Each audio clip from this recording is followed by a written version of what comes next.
Hej og velkommen til Founder Mentors YouTube-kanal. Jeg hedder Katarina, og til daglig så arbejder jeg som mentor, hvor jeg hjælper iværksættere fra den helt spæde del af rejsen til, når de kommer mere op på et skaleringsniveau, hvor de overgår fra founder til leder.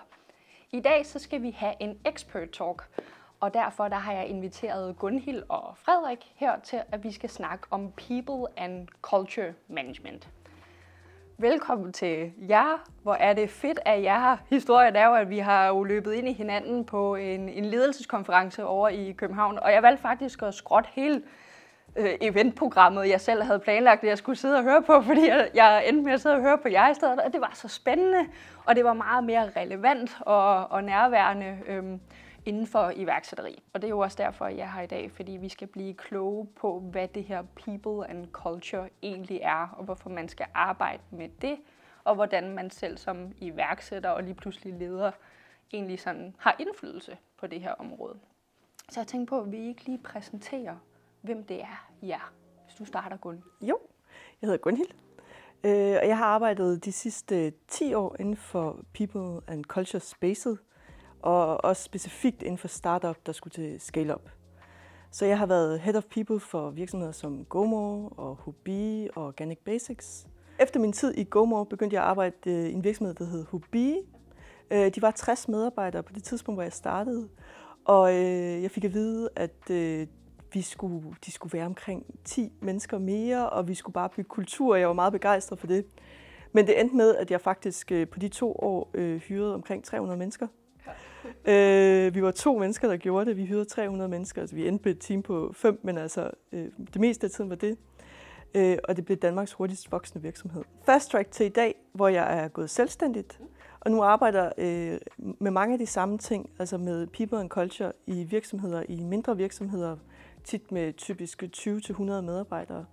Der laver jeg blandt andet noget med Frederik, hvor vi går ind og laver nogle forskellige processer, og så arbejder jeg også i dybden sådan med coaching af founder i, hvordan de skal opbygge, både i forhold til dem selv og i forhold til selve teamet. Jeg hedder Frederik og arbejder i spændingsfeltet mellem startup investering, people and culture og noget rådgivning. Jeg er uddannet inden for sådan en kendt human resource management, helt klassisk, har arbejdet lidt i konsulentbranchen og bevæget mig så meget hurtigt over i startup. Jeg har investeret i en små 14 startups, som der er lige nu, sidder i noget bestyrelse i nogle af dem og laver en masse her, udover både med egne og med andre inden for coaching og udvikling. Senest havde jeg fornøjelsen af, jeg har også hoppet sådan lidt ind og ud af nogle af de startups, senest havde jeg fornøjelsen af at være med på rejsen med Nøje, som jeg først havde investeret i, og så lavet lidt coaching med den ene founder, og så da vi faktisk skulle til at vækste rigtig meget, da vi rejste en Serie A-runde, og skulle gå fra, det var 12 til 55 medarbejdere på et år, så det var meget tidligt, de satte ind, var med inden og være med på den rejse, og gav det så videre, da vi har nået et godt stykke der. Og der ved jeg også, at der har du og jeg også snakket om meget det her med, når man kigger på, hvad det er, der gør et firma, et startup lykkes, selvom der er en god strategi og den fed idé og det hele, så peger der bare rigtig meget tilbage på menneskerne, der skal eksekvere den der strategi. Jeg tror, det har vi virkelig også alle sammen til fælles, at vi ender i det her med at arbejde med mennesker, fordi vi kan godt se i bund og grund, så det er det, der afgør, hvorvidt det her det bliver en succes eller ej. Det var kæmpe fedt at komme fra sådan people and culture space og begynde at investere i startups og se, altså fordi du har ikke særlig meget sådan finansiel modellering omkring markedet, så er det noget nyt, så der er ikke så mange cases, vi kan kigge mod og analysere på. Det du har, det er folkene, der skal lykkes med det, ja. Og deres tanker, ambitioner og mindsets for det. Så det er en kæmpe gave at gå ind i det, og når du også sådan gerne vil støtte og spare med dem, så det er vildt meget i people space, der er relevant, og det der som sådan på min investeringsaktivitet, det der holder mig vågen om natten, det er om founderne har det godt sammen, og om de er motiveret for det, de laver. Ja. Der er nogle udefra kommende faktorer osv., dem kan vi alligevel ikke gøre så meget ved, så det er rigtig meget det her med, hvor er teamet, og hvor gode er de sammen. Ja, det er nemlig rigtigt. I er virkelig nørdet omkring det her, hvis I kan få lov til det. Det fik jeg jo lov til at opleve på sådan på egen hånd sammen med jer, og det var også derfor, jeg tænkte, det er jer, der skal snakke om det her emne, det er jer, der kan lære en masse om det her, lære os andre en masse om det her emne, fordi man kan jo virkelig mærke, hvor meget I brænder for det, når I får lov til at snakke om det. Men det er så mit lod her i dag at sørge for at holde en lille smule styr på den snak, så vi får alle med. Vi får syr. Og det er derfor, at helt basic, så vil jeg rigtig gerne have, at vi starter med lige at få afmystificeret det her emne. People and culture, som jeg ved for mange kan være en rigtig fluffy størrelse, og som noget, hvor man umiddelbart tænker, at det er sådan noget corporate niveau, så kigger man på det, men egentlig ikke. Det er jo en disciplin, som man kan sige både er ny og rigtig gammel. Altså det er en disciplin, som kom jo ud af, hvad man kaldte HR. Og jeg tror hverken Frederik eller jeg forbinder os, når man siger HR, Human Resource, egentlig forbinder os særlig meget med det. Jeg kommer selv med en baggrund i filosofi og litteratur og psykologi. Det, der er sket, er at gå fra HR til People and Culture, også man er gået meget fra en form for risk mitigating, altså hvordan man som virksomhed skulle passe på, at medarbejderne ikke gjorde for meget eller sørge for at lave regler. Hvor at det, man arbejder med uden for People and Culture, det er jo, hvordan skaber man succes i forhold til at sætte sine mennesker, altså skabe rammerne for, at mennesker får en succes og skabe den kultur, som man egentlig gerne vil. Og det er jo så lidt fluffy, altså, men det handler egentlig om alt, hvad der har at gøre med mennesker, det vil sige i forhold til rekruttering og udvikling, i forhold til organisationen, i forhold til ledelse, i forhold til kultur. Og så er sådan noget rekruttering, det er sådan et typisk emne, man hører rigtig meget om inden for startup og scale-up-universet, men det er ikke alle, der nødvendigvis lige forbinder det med at ligge under People and Culture på den måde. Men det er jo så det er ret fedt at få sat ord på, at det er jo også bare en del af hele det her. Det er for det meste en rigtig, rigtig stor del af det. Fordi den måde, man skaber vækst, og det er jo egentlig dig, Frederik, der er rigtig dygtig til det her, men det er jo de rigtige mennesker, man hyrer. Det er jo så vigtigt at sørge for, at man hyrer de rigtige mennesker. Så et enormt fokus på det, og et enormt kendskab til sin egen kultur, når man hyrer mennesker, er virkelig vigtigt. Men der er et spændende spændingsfelt her, ikke? I det her med, der er den sådan lidt klassiske human resource funktion, som fortæller, så er der people and culture. Der er sådan et eller andet strategisk spænd imellem. Vi går fra at være en støttefunktion, banken, man skal i, når der er en personalesag eller et eller andet, man skal håndtere, til det lige pludselig bliver noget udviklende og forretningsdrivende. Og det er det, jeg er enormt drevet af og nysgerrig omkring. Og for mig er det lidt ligesom, at startup er sådan et fantastisk sted at arbejde med det her, fordi vi typisk er ude på at gøre noget, der er lidt ekstremt. Noget, der vi laver en ny virksomhed, vi skal ind og etablere os i et marked med nogle store spillere, og vi har nogle nye tilgange osv., så vi er ude på en rejse, der er ud over det normale. Og det kræver lidt mere af de mennesker, der er med, end der er i det normale, hvis man vil sige. Så på mange måder kan det sammenlignes med elitesport, som er meget drevet af, hvor vi bare har den her, det er lidt en floskel, men vi glemmer bare at træne. Altså vi vil performe som elitesport, vi glemmer bare at træne. Og people performance er rigtig meget træning. Det er rigtig meget der, hvor vi kigger på, hvordan er det, vi skal lykkes med tingene. Vi vil gerne herhen, men hvordan kommer vi derhen? Typisk, når der kommer en head of people ind, så vil de være plus 30 mennesker. Ja. Og det, man kan sige, der er særligt ved startups, det er, at fordi de er små, deres største fordel, det er egentlig, at de er rigtig gode til at skabe community og belonging. Og det bruger de så også. Man kommer også tidligere ind som head of people, end man måske gør i andre, fordi det simpelthen er deres advantage, at de kan skabe det her. Så det arbejder man meget stærkt med. Ja. Nu hvor du adresserer det der med, hvor typisk hvor mange man typisk er, når man får den der head of people ind, så rammer du også hovedet på sømmet i forhold til den der kerneproblematik, hvis vi skal også snakke en lille smule om, at grund til Founder Mentor også er kommet op og køre, det er jo fordi, at vi også gerne vil have noget fokus på iværksættersundhed, især i overgangen til ledere.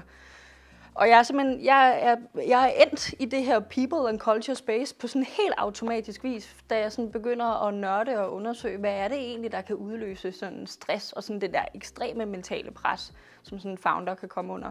Og det er jo fordi, der er det der gap, inden man rammer de der typisk 30 mennesker, hvor at man jo ikke har ressourcerne til at ansætte, nu kan vi kalde det head of people, HR, whatever det lige skal være, men head of people.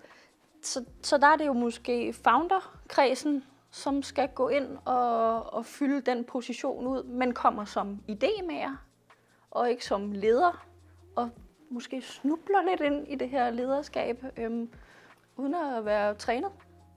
Ja, jeg plejer altid at sige, at bare fordi du er din egen leder, behøver du ikke være en særlig god leder. Nej. Og det tror jeg virkelig er en af foundernes største udfordringer. Det er, at de skal strække sig, og pludselig skal de også være ledere for sig selv. Og være leder for andre. Og det er en disciplin, der er ret svær. Og de bliver tit rigtig hårde ved sig selv. Så der er jo noget med, og så tror jeg også jeg synes også tit folk, de tror, de skal være meget anderledes, end de er. Ja. Så en del af det arbejde, jeg laver med founder, det er jo egentlig at finde ud af, hvad er deres egen ledelsesstil. Altså at holde op med at tro, man skal være så meget anderledes. Men jeg vil sige, at der er mange af dem, hvor jeg tror, det er rigtig sundt at få hjælp. Ja. Fordi det er en hård rejse, og ligesom Frederik også nævner med elitesport osv., du bliver presset, og du bliver ved med at blive presset i udvidelsen, og du skal kunne mere og mere og mere. Så det er godt at få noget hjælp. Kan man egentlig overhovedet som founder selv mærke det her behov for det? Fordi det er jo som en, der har også været mentor i lidt sådan forskellige former og farver og med på lidt forskellige iværksætterrejser, så sker der jo simpelthen så meget på én gang, at founder kan jo dårligt nå at kigge op og trække vejret selv og fornemme, hvordan de selv har det. Altså, det er jo også noget af det, der udløser, at de kommer for langt ud på altså presmæssigt i forhold til mental sundhed. Så hvornår skal man begynde at gøre noget aktivt ved det her med at tage sig af sit eget lederskab? Jeg tror, det hele her er jo en konstant rejse. Den udfordring stopper forresten heller ikke i forhold til det, du sagde før, når man bliver 30. Det bliver bare sværere og sværere i virkeligheden. Og jeg tror, det er sådan, den er bare lige nødt til at gå tilbage. Det første, der er rigtig interessant, men også gør det udfordrende, den her rolle. Særligt når vi kobler det med de her en venturefond, altså man er ude og investere i væksten. Så gør man noget, der er hurtigere end organisk. Man tager penge ind for at gøre noget, der er hurtigere end organisk. Det er sjovt nok også hurtigere, end hvad der er naturligt for os. Og derfor så er vi nødt til at pålære os ting hurtigere, end vi vil gøre ellers. Og det skal man være rigtig, rigtig dygtig til, hvis man selv skal fange alle de signaler. Og dem, jeg ser, der er rigtig dygtige til det, er enormt, man kalder det coachability, men sådan læringsvillige og læringslystne, søger sparring, søger viden, finder ud af ting, sætter sig ind i nye ting.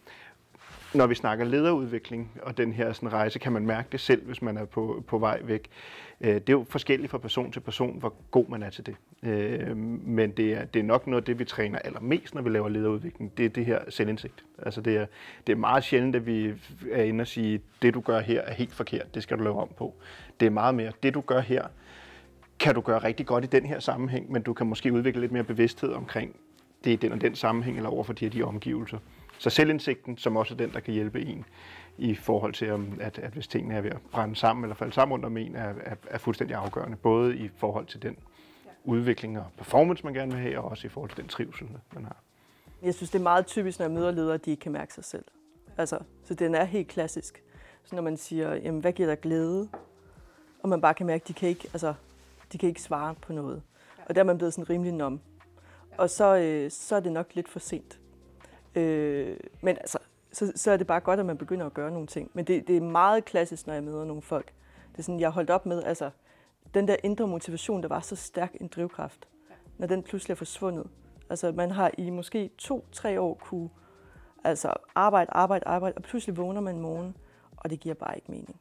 Men altså, man er begyndt at leve så meget i sådan et space på vækstrejsen, hvor man måske har tilsidesat rigtig meget af det, man selv var drevet af og brænder for og er motiveret af på daglig basis, at man begynder sådan simpelthen at tabe sig selv i rejsen af det. Og så apropos det der med, når tingene falder sammen under en, kan vi prøve at adressere en lille smule, hvad risikoen er ved, at man ikke dyrker det her med lederskab og hele den her people culture-del? Den første her med, fordi det er jo en trend, altså at vi skal blive mere og mere robuste og resiliente og anti-fragile og så videre, som godt kan have nogle gode til robustheden af det her med, at du bliver ramt af noget, og så rejser du dig op igen. Den der sådan, hvad kalder man sådan en klovnefigur, ikke, der kommer. Og det kan jo være rigtig godt, altså at man kan rejse sig op igen, men det er også der, hvor man glemmer sig selv, og ikke mærker sig selv, og ikke har sig selv med. Så der er nogle rigtig store skyggesider ved meget af det, vi prøver at få ind i virksomheder lige nu. Der er lidt sådan, i min optik prøver vi lidt at konkurrere med robotterne en til en, i stedet for at få det der er det menneskelige frem, og lade os være hele mennesker på arbejdspladsen. Det kan jo godt falde lidt sammen under en, og der, altså, hvis det falder sammen under culture, people, lederskab, hvad er det så egentlig, der sker med virksomheden? Ja, men altså man siger, at mellem 60 og 70% af alle virksomheder går ned på grund af people. Okay.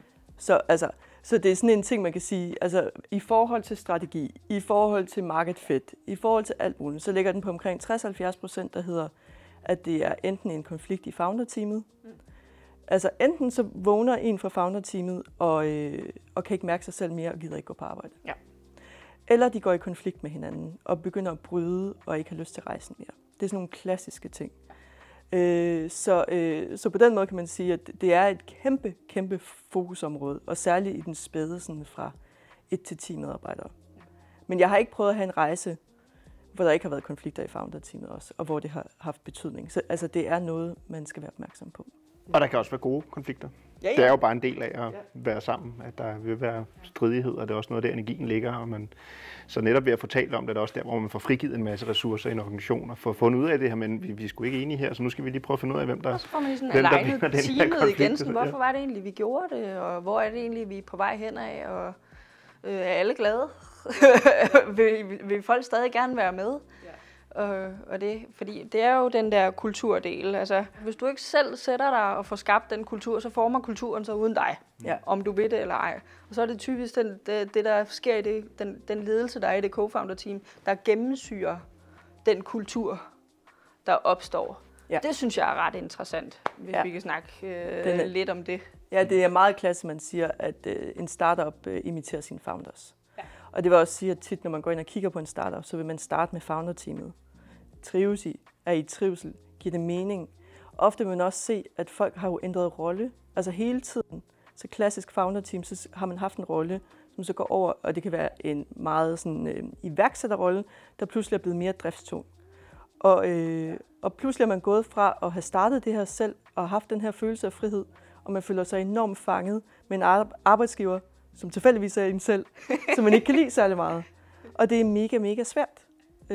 Så det er virkelig et arbejde også for founder-teamet at finde ud af, hvordan sørger man for, at folk faktisk bliver og har samtaler omkring, altså og holder fast i de roller og siger, hey, du begyndte at lave det her lidt for meget. Kan vi faktisk komme lidt ind på det? Fordi at hvis man nu skal have gang i samtalen omkring det, i sit co-founder-team, eller måske med sin mentor, man har ved siden af, det vil være, at man ikke har 2-3 andre co-founder på den her måde, men man kan jo godt være sådan en soloprenør, eller hvad man kalder det, som gerne vil prøve at få gang i lidt samtale omkring det her. Hvis man nu skulle prøve at være sådan lidt forebyggende, inden man sådan mister sig selv sådan hele rejsen, og så resten ligesom falder under en. Hvordan kunne man så tage hul på de her snakke, og hvad skal man snakke om? Det er helt sådan, hvis vi er 2 eller flere parforhold. Altså den der måde, som man går til at være sammen og leve sammen på, er jo ikke meget forskellig fra det, man skal have i en organisation. Om det så kan man vælge at leve livet alene eller sammen, men der er rigtig meget henteligt der i, hvordan er det, vi har lyst til at være sammen.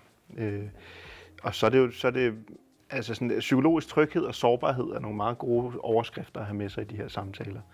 Altså hvordan går vi aktivt ind og arbejder med, at vi har et rum, hvor vi tør sige de der ting, der er svære, eller sige de der ting, vi ikke har en løsning på endnu, eller som bare fylder i vores hoved og holder os vågen om natten. Så prøv at lave det der rum. Ja, hvor det er okay at snakke om det, og det kan man måske vel enten gøre på egen hånd, eller så kan man vel bede om noget hjælp udefra til at få det faciliteret. Jeg har i nogle af mine mentor-sessions godt kunne mærke, at der er blevet taget nogle samtaler for første gang nogensinde i co-founder-teamet, fordi jeg står og er til stede. Det er ikke engang, fordi jeg nødvendigvis faciliterer samtalen, men bare det faktum, at jeg er til stede som observatør, gør lige pludselig, at nu kan der tages nogle samtaler, fordi nu er der en eller anden form for en mediator, eller en, der kan moderere snakken derinde og sige, hov, det er faktisk lidt spændende, det der bliver sagt herovre. Lad os nu faktisk lige lade den gå hele bordet rundt, og det, så man kan måske også benytte, at der er et par ekstra lyttende ører.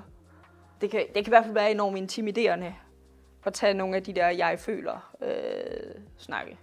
Jeg tænker, det er derfor, man også har en parterapeut. Ja, i stedet for, at man bare snakker. Ja.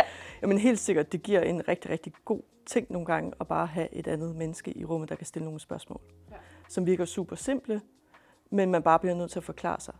Der er jo meget, der tit virker enten indforstået, eller man ikke rigtig tør at sige. Så en del af vores arbejde, tænker jeg, altså i hvert fald en del af det, jeg også laver, det er at få sagt de ting, som folk siger, at de har så pissegod forståelse for. Men når man så beder dem om at formulere det over for hinanden.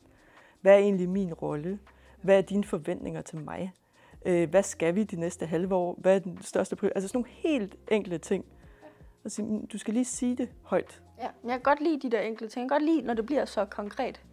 Der, fordi det, når man ikke har taget de der snakke før, så er det ikke sikkert, at man jo ved, hvad det er, man skal spørge om. Så det var nogle ret gode eksempler. En anden ting, som jeg synes, man skal gøre, det er, at man kan spørge sit founder-team, sige, for eksempel dig, Katarina, så vil man sige, Katarina, hvad er en god uge for dig? Ja.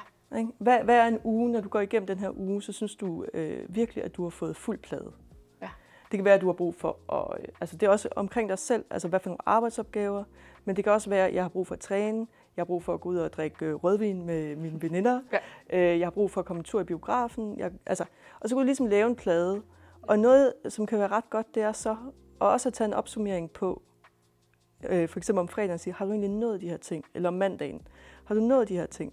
Og ligesom hjælpe hinanden, når man siger, nej, jeg aflyser faktisk med vennerne. For det er jo det, der sker, ikke? Så aflyser man med vennerne, og man får ikke rigtig trænet, for man overgår det ikke, og man får ikke rigtig gjort de her ting. Så sådan en måde at prøve sådan at holde hinanden lidt i ørerne på, at man også har ting, der er uden for arbejdslivet. Og det kan laves helt ned på sådan et helt spædt niveau. Altså det er bare sådan i mit eget sådan, team, der prøver vi faktisk, altså jeg prøver virkelig selv bare at implementere det i min egen måde at være iværksætter på. Sådan, fordi nu har jeg i mange år virkelig drønet afsted med 180 i timen.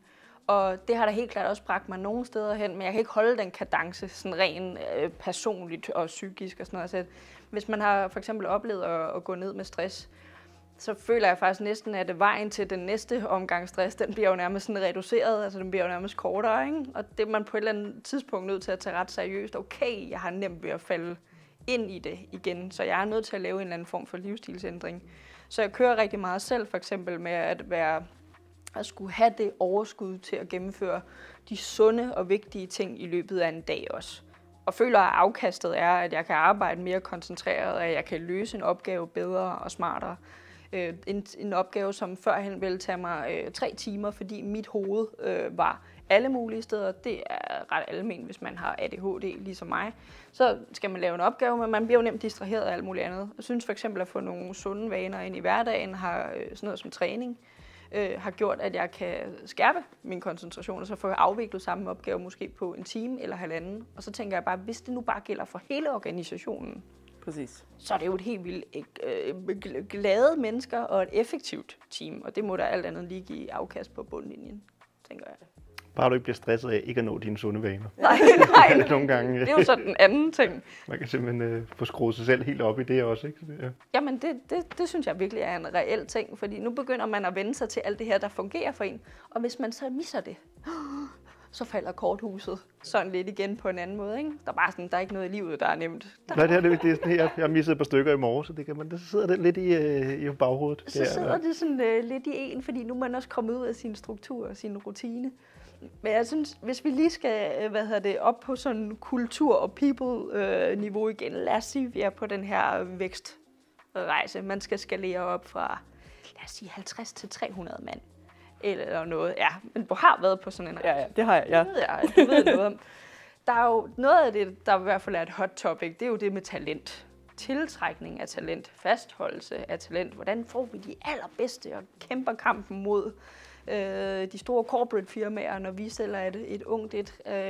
Der tænker jeg, at kultur spiller en kæmpe rolle i at kunne tiltrække og fastholde rigtig dygtige mennesker. Ja. Og finde ud af, hvad talent er. Ja. Hvordan kan det spille en rolle i forhold til det? Jamen, altså man kan sige, det man kan, det er egentlig at finde ud af, hvad man er rigtig dygtig til. Så noget af det, jeg plejer at snakke med folk om, når man skal snakke kultur, det er at snakke om, hvad man er særligt gode til herinde, og så blive endnu bedre til det. Ja. Så det er en måde at bygge kultur på, det er, og det er også allerede, når man er sådan 20-30 mennesker. Altså som founder skal man ikke bare, fordi man er i gang med at fikse en masse ting, men at bygge kultur, det er faktisk at finde ud af, hvad man er sygt god til. Ja. Og det har man også brug for, når man er, altså hvis man er 50 og skal blive 150 eller 200, så skal man jo finde ud af flere ting. Ja. Altså man kommer højst sandsynligt ikke til at være den samme kultur, når man rammer de der 200 eller 300. Så når man begynder at rekruttere, skal man sådan kigge lidt frem og sige, hvad er det for nogle personer, vi har brug for. Det er en svær en at ramme rigtigt, den der 50 til 300. Og hvorfor er det, at man ikke har den samme kultur, når man kommer der? Og hvad er det, der ændrer sig, der ligesom gør, at man ikke kan fastholde det? For det første, så ejer man jo ikke kulturen eller kontrollerer den. Den er ligesom sum med de mennesker, man er, og så kan man tale om nogle forskellige faktorer, der kan skrue lidt op og ned for, hvor meget man fylder i den. Men så man taler meget om, at man udvander kulturen, når man vækster, eller når man vokser. Og det i virkeligheden, tror jeg, er i hvert fald meget udfordrende at høre den, fordi man hører det tit fra nogle af dem, der har været med fra starten, som føler, at kulturen bliver udvandet over tid. i det vi bliver flere, men den flytter sig, den er jo dynamisk, og i takt med, at vi bliver flere, og det er forskellige mindsets osv., så sker der en ting. En anden ting, der sker, det er, at virksomhedens formål også flytter sig. Typisk. Altså det kan være, at vi arbejder, det er en softwarevirksomhed, vi har udviklet et produkt, og vi går fra faktisk at have det her produkt sådan rimelig fast, til nu handler det om at vækste. Nu handler det om at komme ud i flere markeder og vinde flere kunder. Så er der lige pludselig en lidt anden agenda, der begynder at blive styrende. Vi begynder at mærke et andet pres og nogle andre behov. Lige pludselig er det noget med at kunne se, hvor gode resultaterne af vores indsats er, at vi kan uddelegere osv. Så der kommer sådan nogle faktorer, der skubber til kulturen. Og det er fuldstændig naturligt, og det er en del af rejsen. Men det vigtige er nok, at man sørger for at følge med. Noget af det farligste i den der rejse, som jeg oplever, det er, hvis man sidder fast i en tidligere kultur, hvis man kan sige det. Og det er netop den der, det er elefanten, der har været med hele vejen, og synes, vi har jo sådan en, vores hukommelse er jo skruet sådan sammen, vi husker de gode minder bedre end de dårlige. Så vi vil også altid sådan favorisere det, der var. Og derfor blive sådan lige, altid have lidt tendens til, at der var en gang, der kunne vi bare ændre noget sådan her, og vi kunne holde der op, folk gik på arbejde med en helt anden, og nu vil de bare have deres penge. Altså det er nogle af de der historier, der bliver gennemsyrende, men det er ikke de samme historier, man hører fra nogle af de nye. De synes, der kan være, det er i hvert fald forskellige historier, der ligesom går igen i de der. Så det der med at få alignet de historier, for at finde ud af, hvor vi er, for at købe ind på den del af rejsen, som man er i, er ret afgørende. Ja. Jeg synes, den klassiske er ofte, at man går fra at være en mere, jeg vil ikke sige familie, men meget, meget sådan stærk community.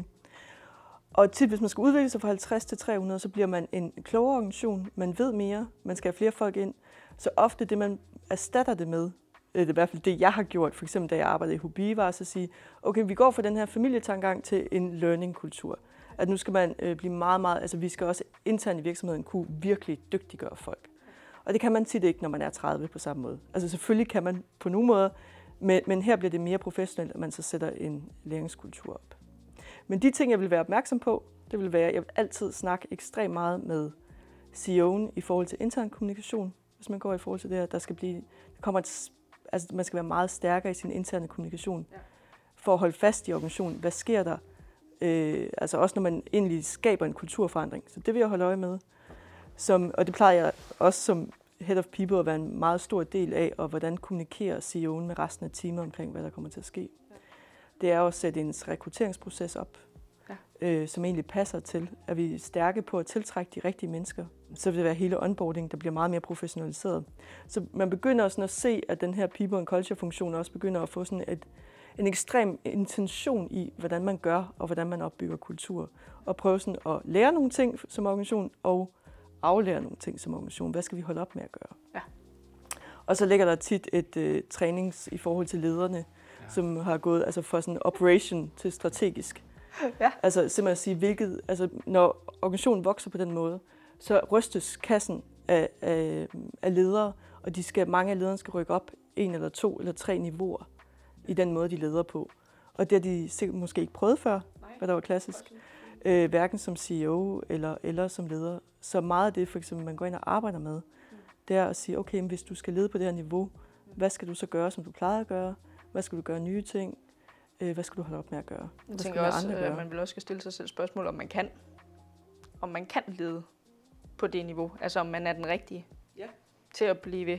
Ja, om man har lyst. Ja, om man har lyst. Ja. Jeg synes, det er jo heldigvis en sund tendens, man ser, at flere og flere af de her sådan, stjerneiværksættere, som vi måske fremhæver meget i mediebilledet, også er sådan, at der faktisk er flere, der begynder at sige fra i forhold til at bibeholde den der CEO-titel, og så faktisk finde tilbage til det område i organisationen, som de er passionerede omkring. Om det er partnerships, eller om det er mere sådan, at de nye idéer, eller hvad det er. Men jeg synes, man begynder at se flere, der faktisk taler om, at CEO-rollen, det var ikke nødvendigvis for dem, og det er også okay. For ellers så kan jeg godt føle, at det har været sådan lidt noget, man skulle holde fast i, og der har været sådan lidt sådan en nederlagsagtig stemning omkring, at hvis man ikke var i stand til at bibeholde den.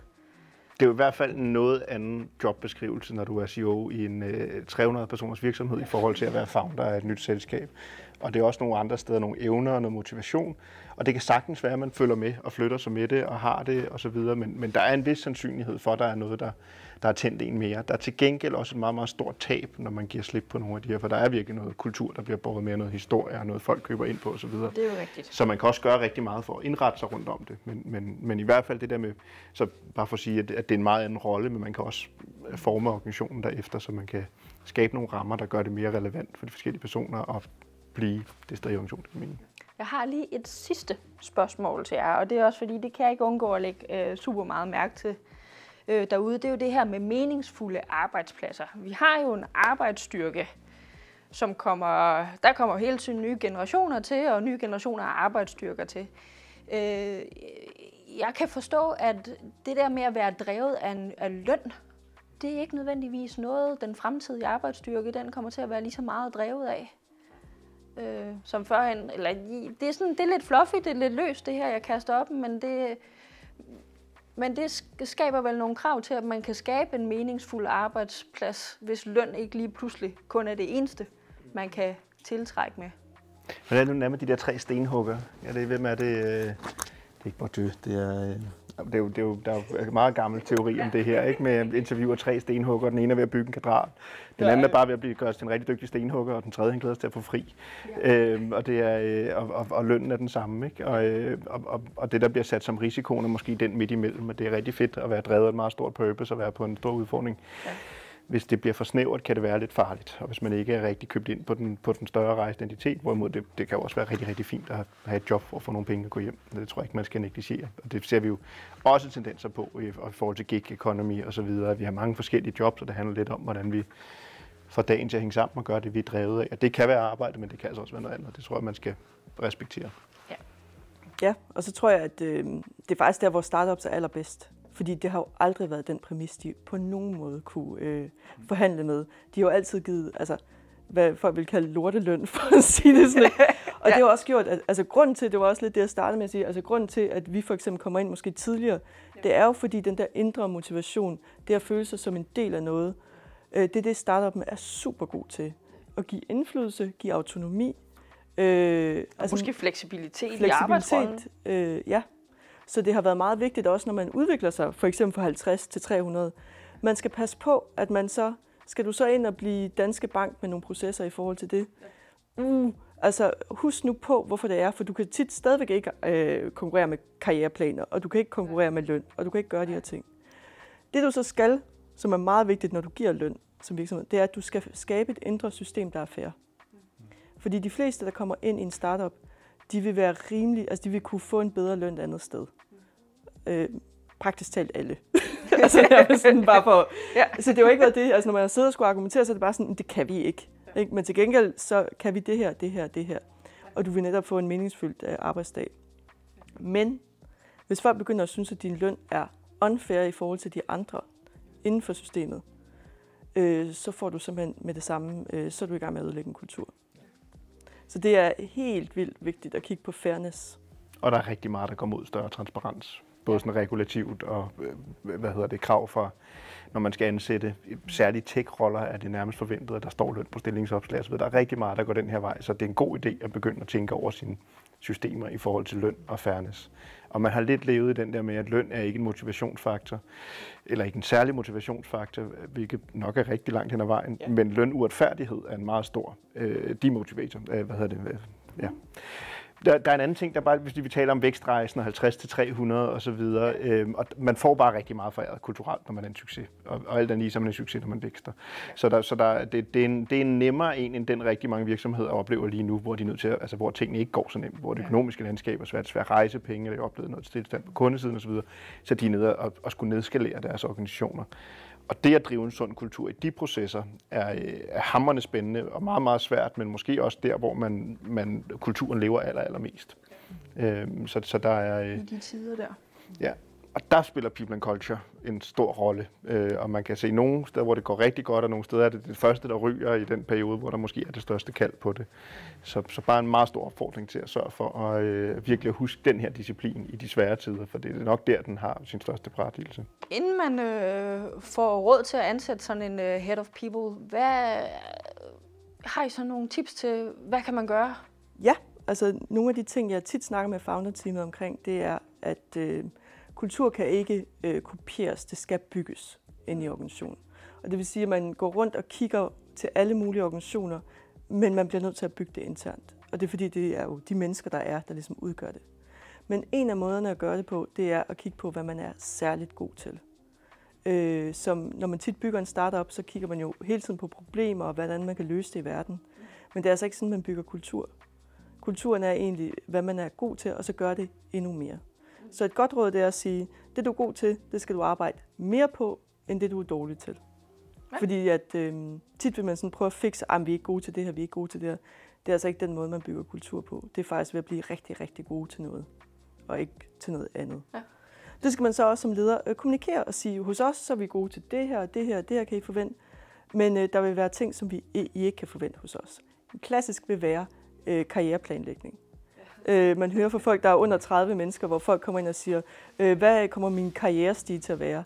Ja. Og det er jo ikke at sige udvikling, man kan sagtens få udvikling, men som leder bare sige, altså kan du tage til Deloitte, eller nej, Danske Bank, eller sådan, hvad hedder det, men så vil du gå op i nogle andre virksomheder, det er ikke det, du får her.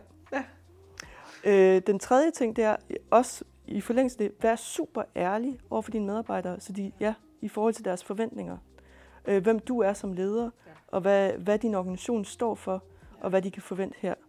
En del af mit arbejde med at prøve at researche ligesom den her overgang fra founder til leder, er, at jeg faktisk også snakker med rigtig mange, der har arbejdet for founder, og noget af det, der går meget igen, når man snakker om, hvad de bare bestemt aldrig nogensinde vil være med til at prøve igen, så er det at have sådan en founder, der lover for meget, og ikke kan holde det.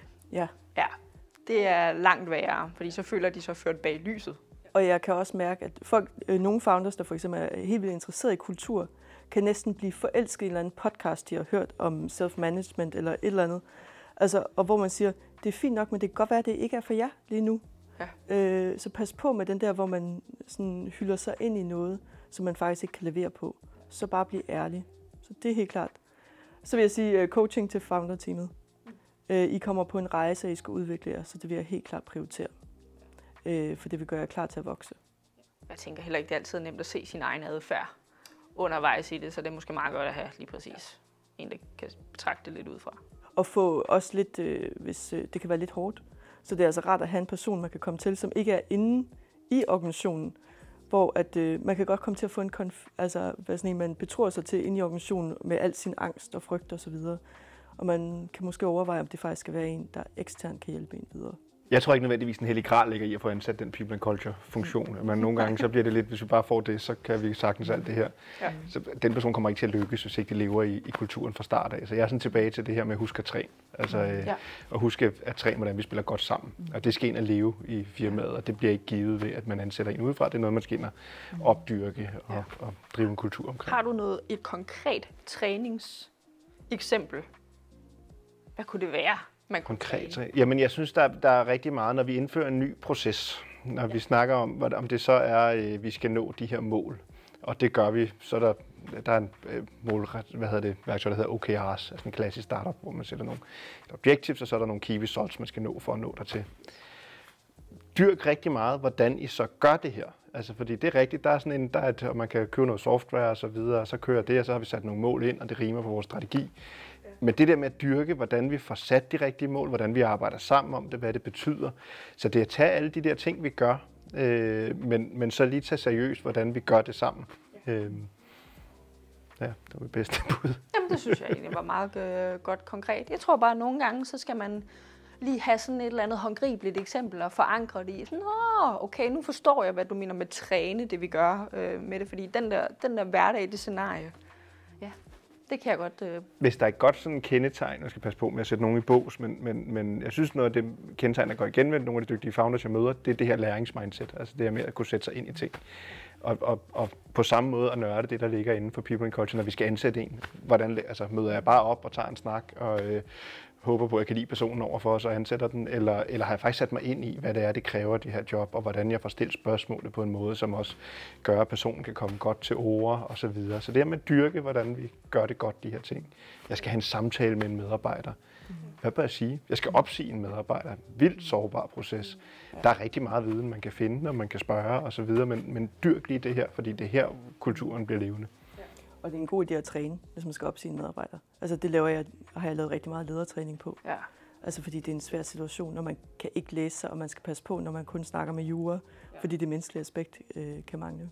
Ja. En anden ting, jeg også tænker, det er i forhold til det at bruge altså den størrelse, man er, til sin fordel. Hvis du er 25 mennesker, så kan du for eksempel give en besked i et samlet rum. Det kan du ikke, når du er 1000. Ikke? Og det vil også sige, at du kan udvikle ting i et samme rum, hvad du ikke kan, når du er 1000. Og så er der en anden ting, der jeg synes virkelig, man skal overveje, om man skal have engagement surveys, når man er... Hvad er det? Ej, det må du altså lige forklare. Hvad er det?